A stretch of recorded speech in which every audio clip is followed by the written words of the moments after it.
All right, so this is examination 3 review. So your exam 3 was previously scheduled for this Friday. I have moved that exam until Monday. All right, so that gives you the weekend to study. Your assignments 3 and 4, which are both in this module, will also be due on Monday. All right, they're really good study tools for this exam. Okay.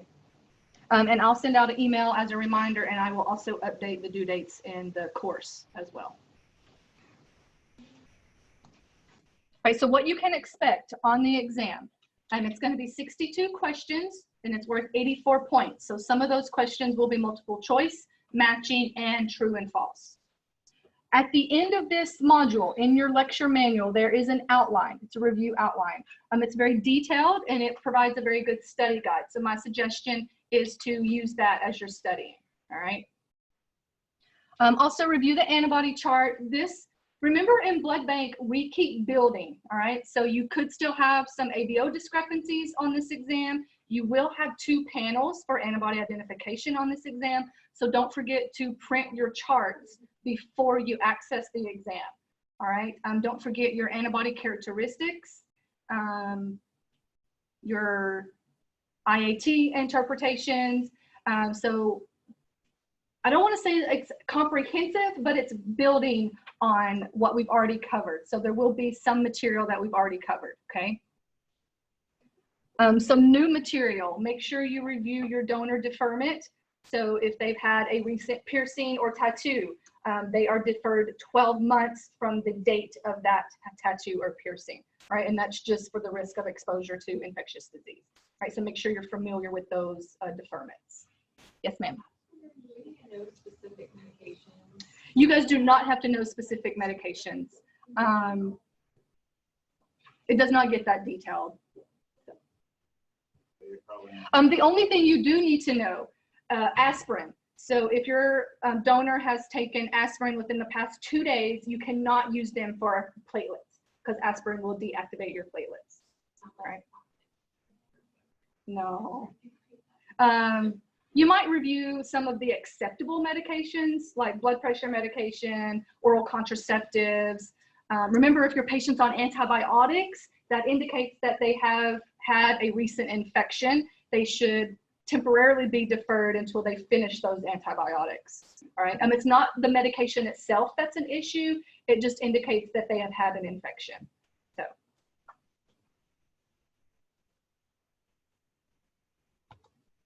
All right, so some additional questions, some example questions. Which antibodies are destroyed when Ficin is used? So this is a review question. You guys remember? Yes, MNN, big S, little s, and then your Duffy system, okay? And make sure you refresh yourself on the reaction temperature of your antibodies, such as your RH antibodies. They tend to react at 37 degrees and get stronger at AHG phase of testing. Your KID antibodies, your Duffy antibodies, typically we only pick them up at the AHG phase of testing. Your anti-M, your anti-N, they can react at initial spin. However, anti-M can be of IgG classification. We might see him at AHG, depending on how he is reacting. Your big S and little s, they are AHG phase of reaction. So make sure you review that again on that antibody chart. Doesn't RH antibodies get stronger with the Ficin treatment, or is that neutralization? Not neutralization. With your RH, they can be enhanced. Yeah. So if you do Ficin treatment, it can enhance your RH antibodies. So remember, neutralization, what happens with neutralization, such as in a Lewis A or Lewis B antigen, the substance that you use contains a soluble antigen. So your patient antibody will be absorbed out of the plasma, so it will no longer react. And so that would be very beneficial if you had some non-specific reactions because of a Lewis A or Lewis B, and you're trying to identify any underlying antibodies. So after neutralization, those reactions are going to go away, okay? For RH antibodies, we typically do not neutralize those. So Lewis A, Lewis B can be neutralized. your P1 can be neutralized. Those are typically what we call nuisance reactions in blood bank. All right, we want to make sure nothing else is reacting. All right, so if you have an antibody that's showing dosage, how much variation in reaction strength could you see?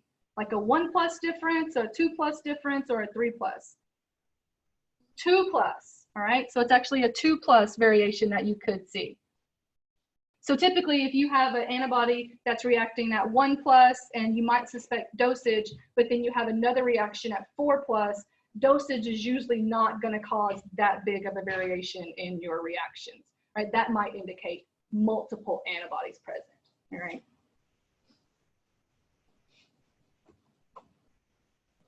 So what symptoms are most commonly displayed by donors? What's the most common symptoms that donors will have?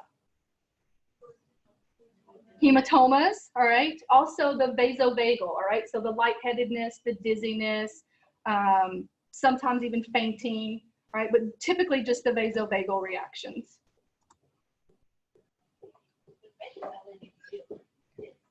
So if we're transfusing our patient with fresh frozen plasma, should that plasma be ABO and RH specific for plasma? What about, let me break this down into two parts. Should your FFP be ABO specific? Yes. All right. Is RH specific a concern when dealing with plasma products? No. All right. RH is only a concern when you're dealing with transfusion of red cells, right? Because the D antigen is on the red cells. Okay. What is the safest blood to give? Autologous.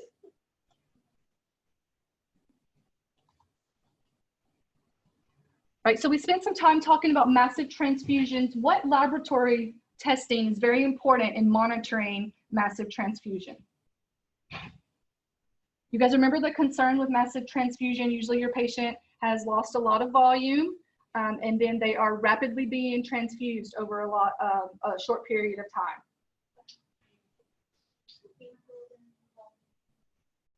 So a concern with these massively transfused because they lost a lot of their volume is their ability to coagulate, right? So the PT, the PTT, and their platelet count. We kind of use those to control the massive transfusion protocol, all right? Why is minor cross matches no longer performed? That's right. So we give individual components now rather than whole blood. Whole blood is typically not a product that is transfused. However, it might be making a comeback. I'm watching that. There's a lot of research going on right now on bringing whole blood back. If your recipient's IAT is negative, so that's your patient who you're working on, if the IAT is negative, but the donor DAT is positive, how will that affect your cross-match? It can cause an incompatible cross-match at the AHG phase of testing, okay? Think about what's going on inside on those donor cells. Those donor cells are coated with some type of antibody or complement that will react with your patient plasma, causing an incompatible cross-match, all right?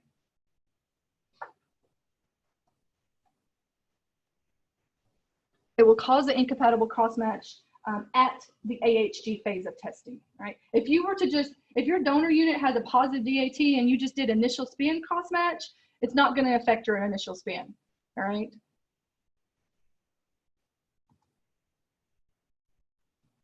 So when you're calculating the frequencies, sometimes the RH percentage might not be given to you. Do you know the percent of the population that is RH negative? 15%, all right? So 85% of the population are gonna have the D antigen. 15% of the population is going to be D negative, all right? So if you receive a sample that is 5 days old in blood bank, should you accept that or reject it? You should definitely reject it, all right? What if the sample is hemolyzed? Reject it, and why? Remember, in blood bank, hemolysis is considered a positive reaction. It could be due to a traumatic venipuncture. That's why we will request a redraw to confirm, is it indicative that complement has already been activated inside the patient, or was it a traumatic draw? All right, so hemolysis is considered a positive reaction. The antigen antibody complex has already occurred. All right.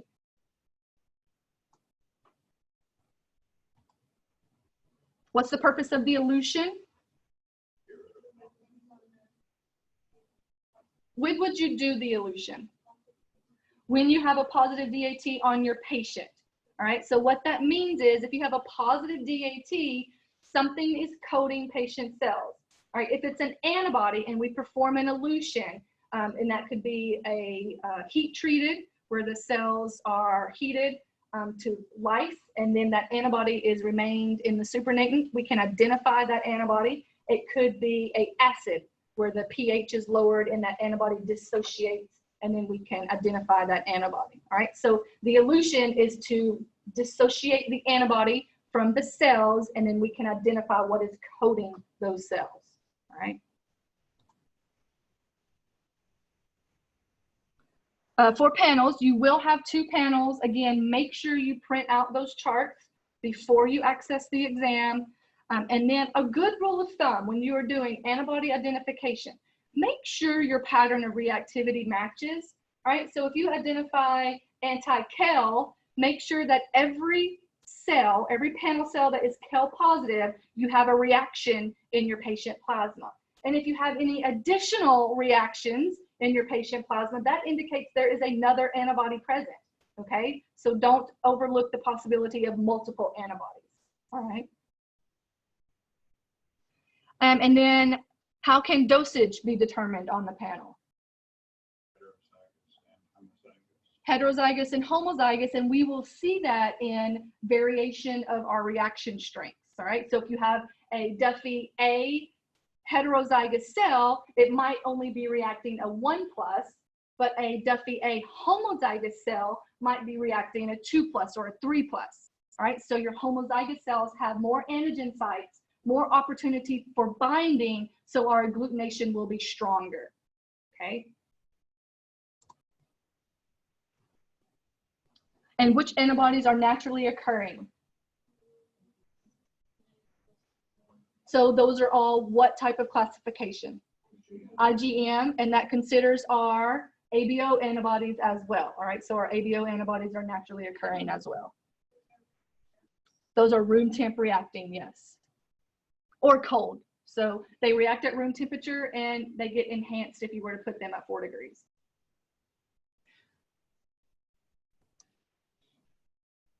And then how do you verify an antibody?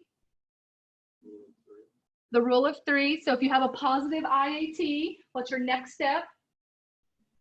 The panel, and then you want to make sure you have 3 positive cells and 3 negative cells to reach that 95% confidence level, okay? Oh, and then you could also, whenever you identify an antibody, we want to make sure that our patient is indeed antigen negative. So we would phenotype that patient as well. Remember, if you lack the antigen, then you have the capability to build the corresponding antibody, all right?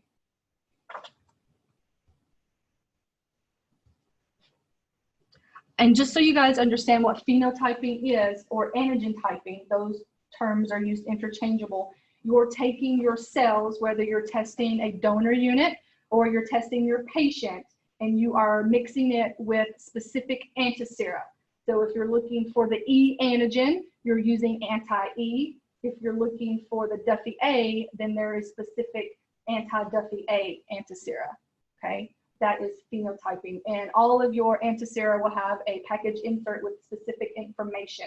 So some of your phenotyping antisera is just an initial spin read for agglutination. Some you have to add your antisera with your cells, incubate, and then add AHG in order to detect the antigen, okay? So you always have to follow your package inserts.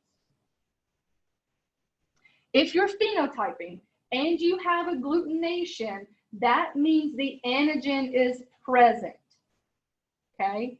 If you're phenotyping and there is no agglutination, that means that either your donor or your patient is antigen negative, okay, because there was nothing there for the antisera to bind to. Does that make sense to everybody?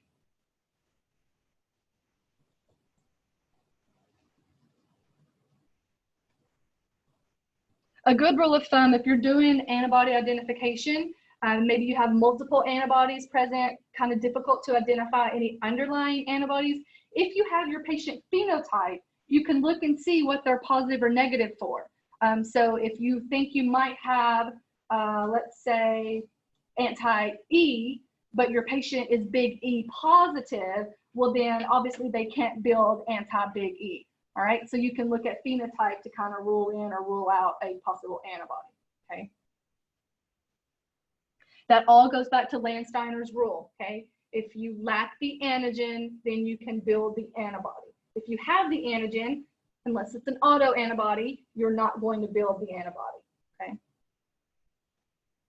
And don't forget your Weiner and your Fisher-Race nomenclature, okay? Review that.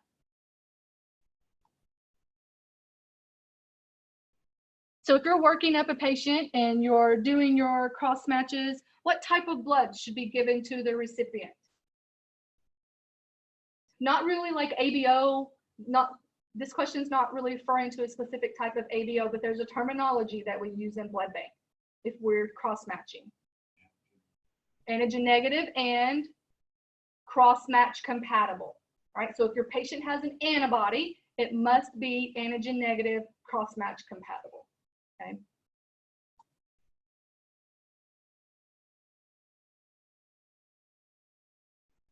This says type specific, but sometimes if you're dealing with antibodies, you have to go outside of your type specific. So I like to say compatible rather than type specific. Right, does spicing destroy cal? No, it has no effect on cal. What if someone weighs 105 pounds? Should they be able to donate? No, so what's the weight requirement? 110. What if the medical director decides to accept this 105-pound donor?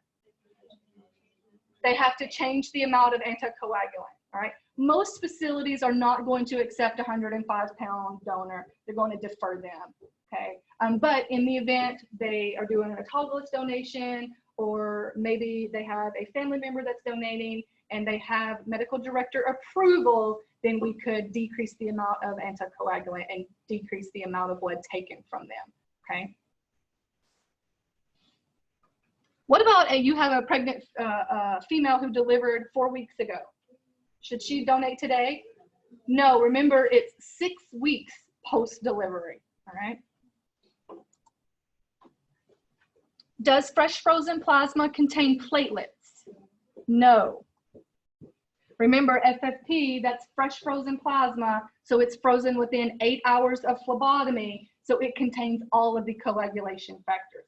A little bit different than your PF24, which is frozen within 24 hours of phlebotomy, where factors 5 and 8 might be decreased because they're the labile factors, okay?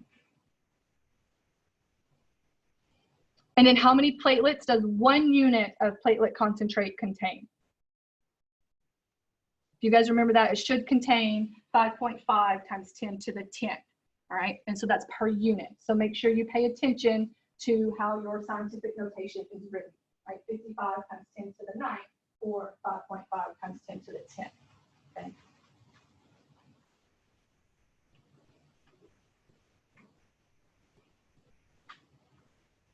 And you guys, very important that you review your storage temperature for all of the components, all right?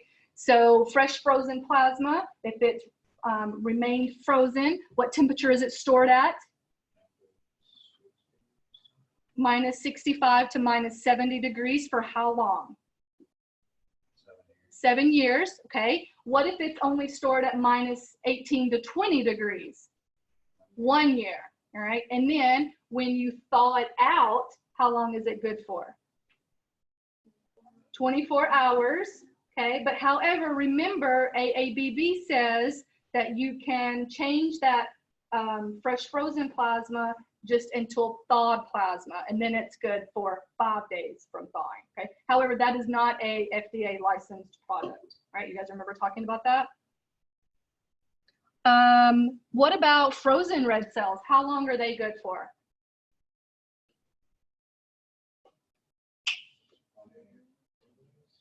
Frozen red cells, 10 years, okay? So red cells that are frozen are 10 years. And remember, if you freeze red cells, we have to add glycerol to them to prevent cell lysis. So if we were to thaw them out for transfusion, we must do several series of washing to deglycerize those, okay? What's the expiration time once we wash a product? 24 hours, okay? Why is that an issue? Because you have opened that unit, you have accessed that unit, it is no longer considered a closed system, all right? And so the risk for bacterial contamination, so 24 hours after washing or any time you access the port, okay?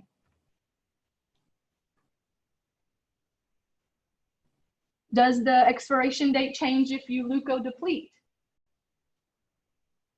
And remember, leukodepletion is done during the donor, the collection process, the donor processing, right? No, so leukodepletion, remember, uses a sterile docking system to attach the filter, so it does not change the expiration time, okay? And then remember the shelf life of your blood components. What if you had red cells that were in CPD or CPD2? Not yet, not 35. 21 days, okay? What if you use CPDA? Then it's 35. Then after component separation, we add Adsol to our red cells. What's your expiration time if you add Adsol? 42 days, okay? What's your shelf life for platelets? 5 days, okay? What temperature are platelets stored at? Room temperature with constant agitation. They're the #1 product that is associated with bacterial contamination, all right?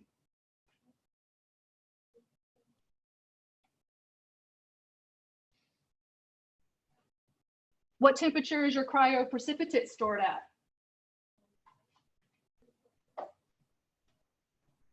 Cryo is usually stored at -18, all right? And again, just like fresh frozen plasma, it's good for 1 year, all right?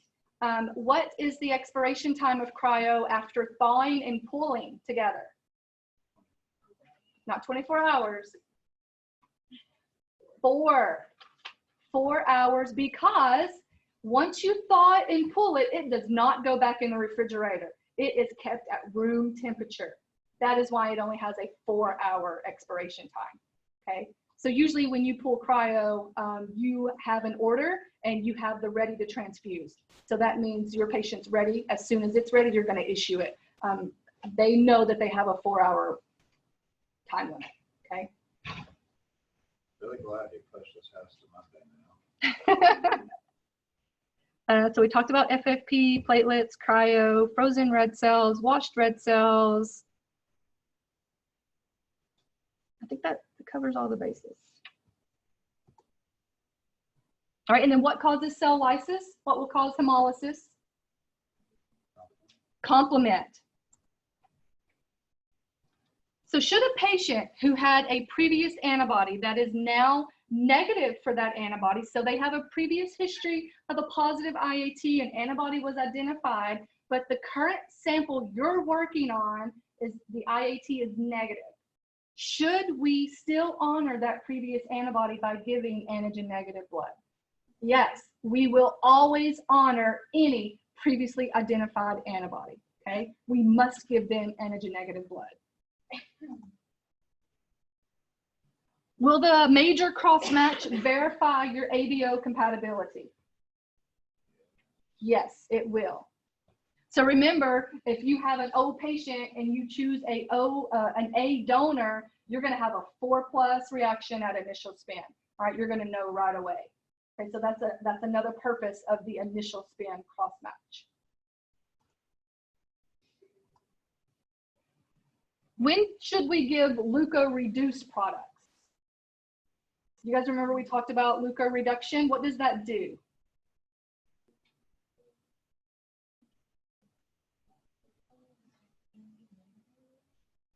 CMV negative, yes, but also remember we talked about the HLA antigens being on the red cells. So oftentimes if your patient has had, usually the rule of thumb is 2, if they've had 2 febrile non-hemolytic transfusion reactions, it could be related to HLA antibodies.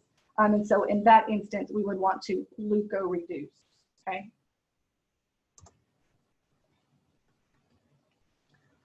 What type of FFP would you give to a group O patient? You could give O, or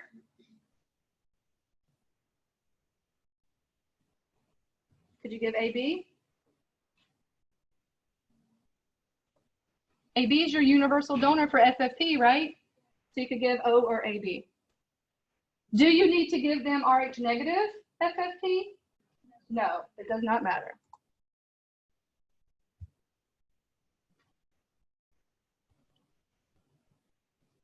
All right, so then what's the purpose of irradiation? If we talked about leukoreduced, what does irradiation do? It prevents graft versus host disease by inactivating the T lymphocytes, all right? So remember what happens in graft versus host disease is those donor T lymphocytes are going to launch an attack against your recipient tissues. And therefore your patient will have symptoms of fever, diarrhea, could attack the bone marrow, cause hypoplasia. That is ultimately what will result in death, okay? So any type of immunocompromised patient, neonatals, those patients that are undergoing chemotherapy, so if they have a cancer diagnosis, they need to have irradiated products, and that's just because they're immunocompromised. It is very hard to treat graft versus host. It is easier to prevent it, all right?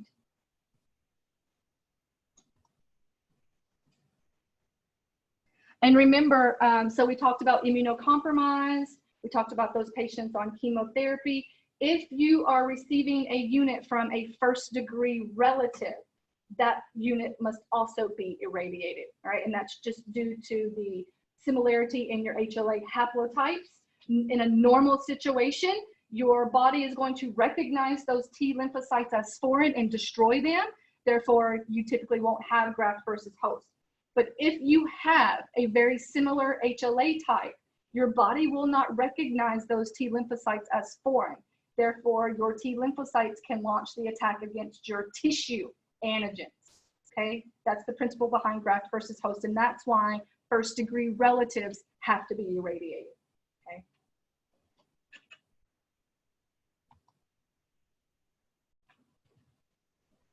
When would FFP be most appropriate? So if your patient has a factor deficiency, such as hemophilia A or B, if your patient needs volume replacement, all right? Yes, coagulation factors, yep.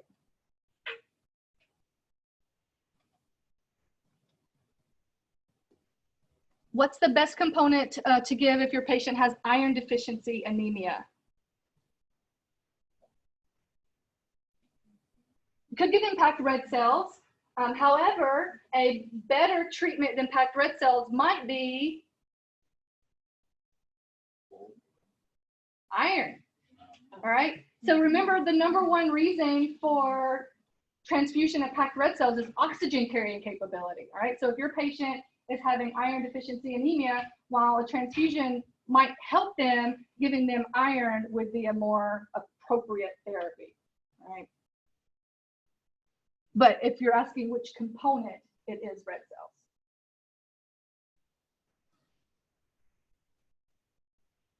And what's the best way to prevent CMV infections from transfusion immunocompromised patients?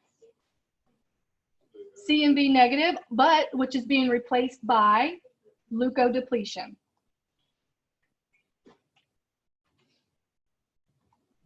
This uses the terminology filter. I don't want you guys to confuse that with the filter that occurs at the patient bedside during the transfusion process. All right. This filter is a very specific, very small pore size filter that occurs during the donor processing. Okay, so this occurs before the hospital even receives the unit. Okay. Remember, the filtering that occurs at the patient bedside during the transfusion, that is to remove any type of debris, any type of fibrin that might have occurred during the storage of that product.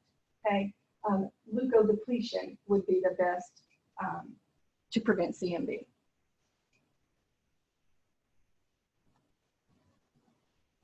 Okay, so if you have a patient that is transfused and their platelet count does not increase following that transfusion, what should be done?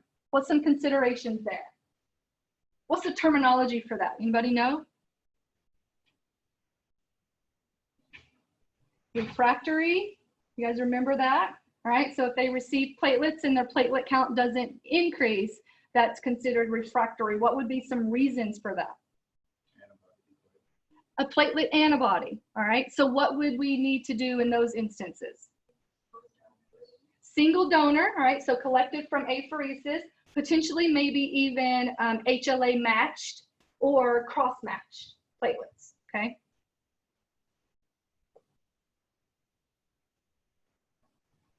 Can donors who have apheresis give blood more frequently?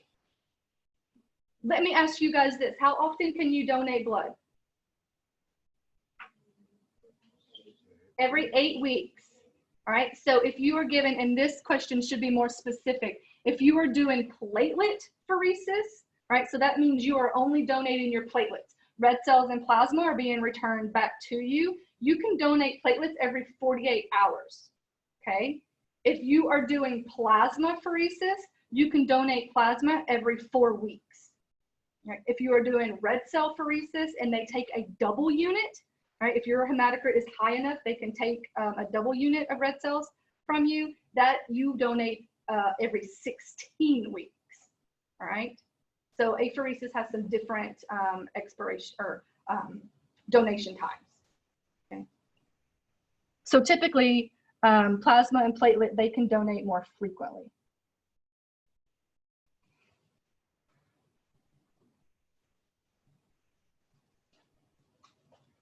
So after a unit has been entered, how quickly must that unit be used? 24 hours, all right?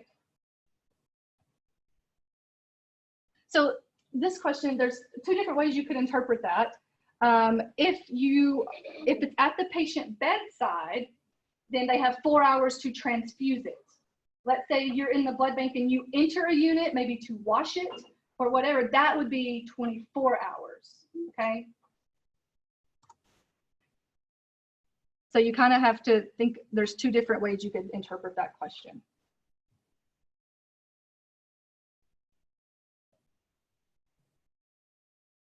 Should a blood transfusion be hooked up to an existing IV?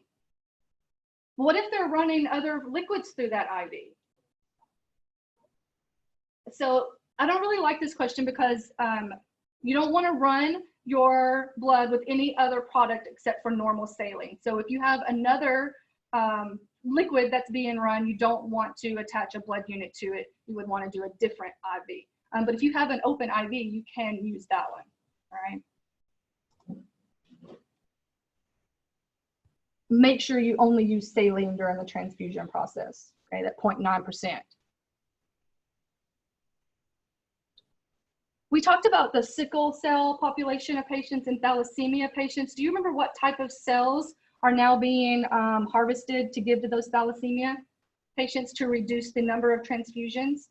So we give them specific cells so they can go longer between transfusions. You guys remember that? Neocytes. So remember, your donors are usually given probably some type of stimulating factor such as erythropoietin to stimulate red cells, and then they will harvest maybe like a red cell pheresis.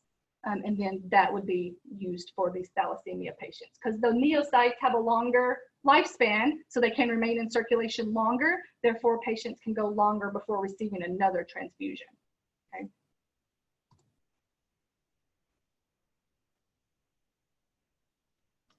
Which component is removed after a gentle centrifugation? So think about your blood product processing. Okay, so if you have your whole blood unit and it goes through a soft centrifuge, what's left? So you have your red cells, right? And then you have platelet-rich plasma, right? That's after the soft span. So what's your next step after that soft span? Your platelet-rich plasma is going to be expressed off into another bag, and then it will undergo a hard centrifuge to separate out the platelets from the plasma, okay?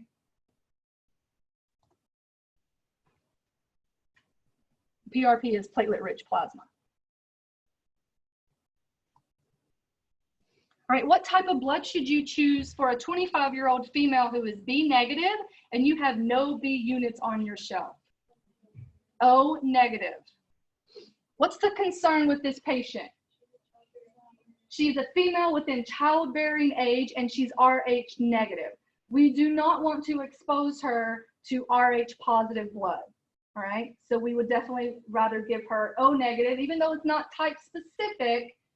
It prevents her from being alloimmunized to the D antigen, okay?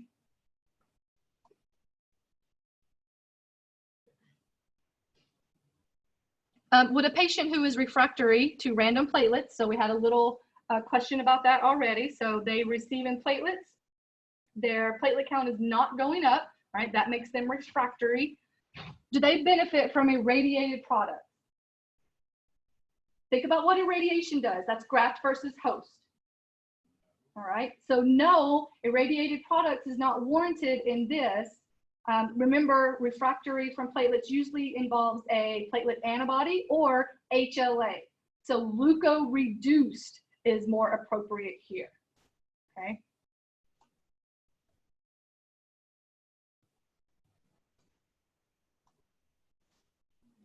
All right, and that's all I have. Make sure you guys are familiar with your expiration times, your storage temperatures, and then your donor deferments, okay? How long is a donor deferred if your donor has tested positive for HIV? That's a permanent deferral, okay? What if your donor has traveled to a malaria endemic area within the past 3 months? If they've only traveled 1 year, all right? If they have lived in an area that's endemic for malaria, that's the 3-year deferment, okay? How long should your donor be deferred if they want to donate platelets, but they're on aspirin or an aspirin-containing drug? 2 days, okay? Another one. Tattoo and piercing, remember that's a 12-month deferral. What if you, healthcare employee had a needle stick? How long is that deferral? 12 months, all right? What if you had received the, what if you had been exposed to the hepatitis B virus and you received a treatment for that? So not the vaccine, this is the treatment. 1 year after. It's 28 days, all right? What if you recently had the measles vaccination? 2 weeks, yes. And then remember, rubella is 4 weeks, all right? The German measles, 4 weeks. Trying to think what else. What if you received a blood transfusion? 12 months. And that's just because of the increased risk of having received an infectious disease. So you guys review all of those, all right? You'll see some questions on the exam of that, and then your expiration times. And you guys don't need to know that for this exam and your board of certification. They like those questions, okay? All right, anybody have any questions? Katie.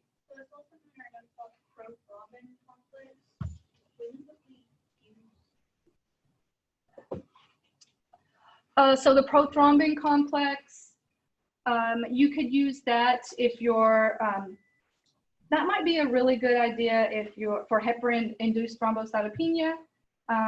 They use the prothrombin complex.